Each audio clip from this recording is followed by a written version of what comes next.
حرام کا لفظ اختیار کیا نبی کریم صلی اللہ علیہ وسلم نے، میں اپنی طرف سے لگا کر نہیں کہتا آپ کے سامنے۔ اللہ کے رسول نے کہا کہ جس دعوت کے اندر غربا شامل نہیں ہوتے، مساکین ہوتے ہیں، وہ دعوت حرام ہے، وہ کھانا حرام ہے۔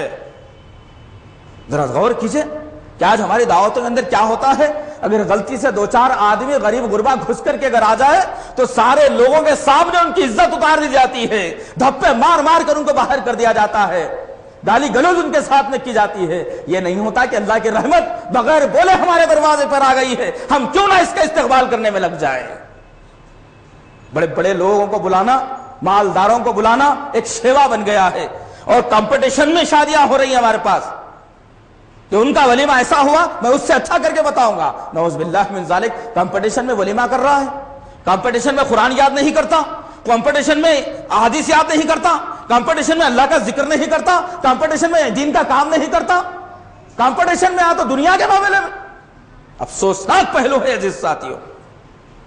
اور پھر نبی کریم صلی اللہ تعالی علیہ وسلم نے فرمایا کہ جس دعوت کے اندر غیر شرعی کام ہو تم اس دعوت کو چھوڑ کر واپس آ جاؤ۔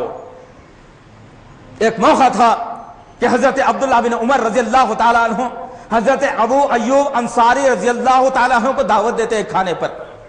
حضرت ابو ایوب انصاری رضی اللہ تعالیٰ عنہ جب عبداللہ بن عمر رضی اللہ تعالیٰ عنہ کے پاس دعوت کے لیے جاتے ہیں، جب دعوت کے لیے آپ جاتے ہیں تو آپ دیکھتے ہیں کہ ایک پردہ پڑا ہوا ہے جس کے اوپر کچھ تصاویر نظر آ رہی ہیں۔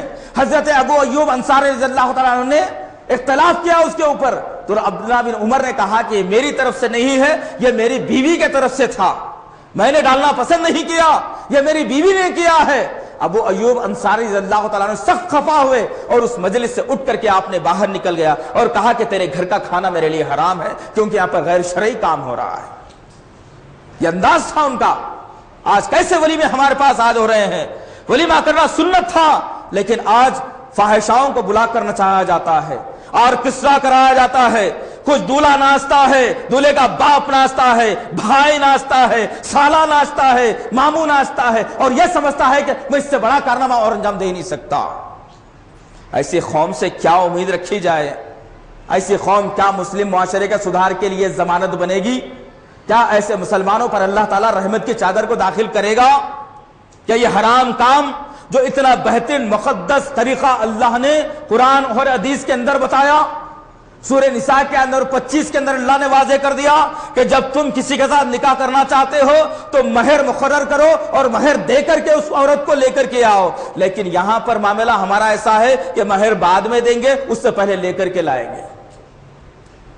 اللہ کے خلاف میں کام کر کے شرم محسوس نہیں ہوتی، بڑے فخر سے لیا جاتا ہے، اور بیچ میں جو مانڈولی جس کو بولا جاتا ہے نا، جس کو دلال کہا جاتا ہے عام زبان میں، یہ دلالوں کی کمی نہیں ہوتی، ماموں کی شکل میں، چچا کی شکل میں، سالے کی شکل میں، پھپھا کی شکل میں دلالی کرتے ہیں لوگ بیچ میں آ کر کے۔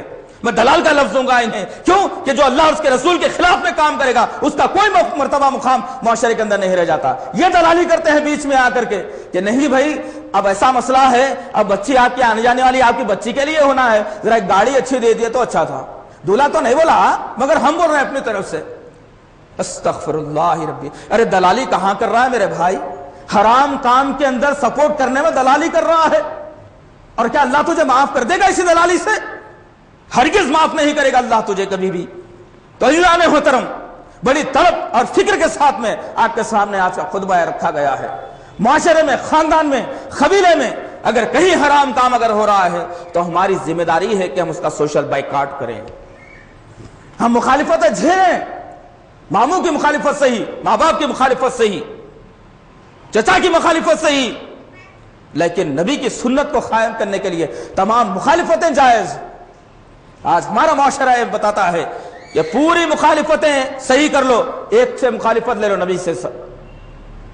آج ہو یہی رہا ہے کہ نبی سے کہاں مخالفت ہو رہی ہے، ہمیں اس کی پتہ ہی نہیں چل رہا ہے کہ کیا ہم نبی کی مخالفت کر رہے ہیں۔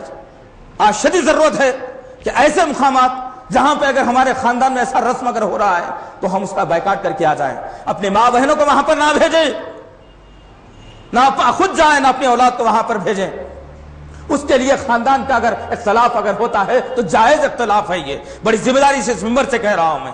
وقت اس بات کی اجازت نہیں دیتا کہ میں اور تفصیلات آپ کے سامنے رکھوں، ابھی وقت کچھ زیادہ ہی ہو گیا ہے، اس لیے کہ جمعے کا وقت بڑا کم ہوتا ہے، اس کے اندر ساری باتوں کو سمیٹ کر لانے کی کوشش کی جاتی ہے۔ تو اللہ سے دعا ہے کہ اللہ تعالیٰ ہمیں جو کچھ بھی کہا گیا ہے کہنے سے زیادہ عمل کرنے کی، سننے سے زیادہ عمل کرنے کی توفیق عطا فرما۔ اے میرے اللہ، کہنے والوں کو بھی صحیح توفیق دے، سننے والوں کو بھی صحیح توفیق دے۔ اے اللہ، ایک ناسور ہے جو آج معاشرے امت مسلمہ کو کھایا جا رہا ہے، اللہ تعالیٰ ایسے ناسور کو ختم کرنے کی ہمارے اندر طاقت عطا فرما۔ اے میرے اللہ، ایسے ناسور کو جو بڑھاوا دے رہے ہیں میرے پاک پروردگار، ایسے ناسور کو جو بڑھاوا دے رہے ہیں میرے غفور رحیم، یا پنپا رہے ہیں میرے پاک پروردگار، انہیں صحیح طور پر توفیق دے، انہیں ہدایت سے نواز دے کہ وہ بھی ناسور کو ختم کرنے کے لیے آگے آئیں۔ سبحان ربک رب العزت عما یصفون والسلام علی المرسلین والحمد للہ رب العالمین۔